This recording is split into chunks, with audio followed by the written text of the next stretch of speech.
Hey, Liverpool One Church life groups. I hope that you've all had a great day in work so far. And let me just start off by saying this. Man, we are so grateful and appreciative to your life group leaders that have opened up their homes or opened up the church to kind of gather and just hang out with you tonight. We're glad that you're a part of this too, because we've said this often, that you will learn in rows, but you always are going to grow in a circle. And that's really what life groups are designed to do. This Sunday in church, we were talking from a passage of scripture found in Joshua chapter 6. And even if you're not a Bible person, chances are you're aware of the story of Joshua.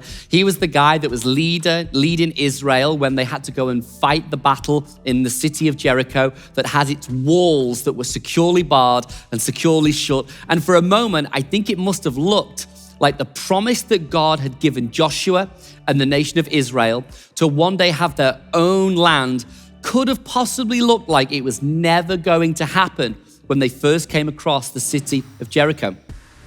And we feel like that too sometimes, don't we? We feel like maybe there are promises that we all have in our life that it feels at times like, man, this is just never going to happen. We have relational promises that we feel that God has deposited into our soul. We've got dreams of maybe one day doing something in the business world, starting a business, or like getting somewhere on the ladder in our careers. We have dreams and desires to maybe one day be healthy again if we're not. Dreams and desires for strong relational and family life. And yet sometimes it can feel like the family is where there's the most carnage. And it can feel, I think, almost as though like, God, are you ever going to come through on this promise? And what we learned on Sunday was basically this. If there's one takeaway lesson, it's that we've got to do the same thing that the army of Joshua did when they were about to take Jericho.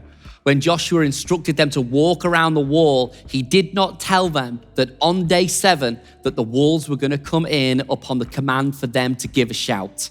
He didn't say that at all. He just said, you've got to keep walking.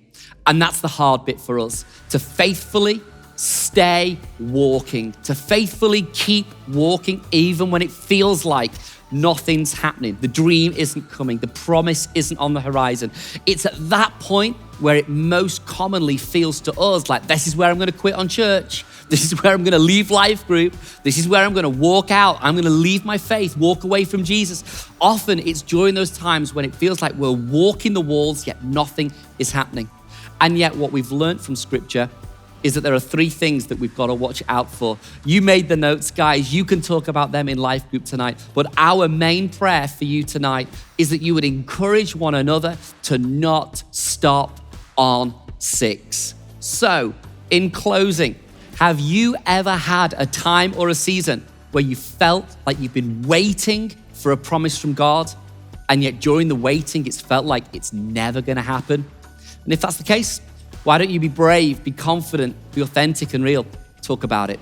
Love you. Can't wait to see you on Sunday at the 10 or the 12.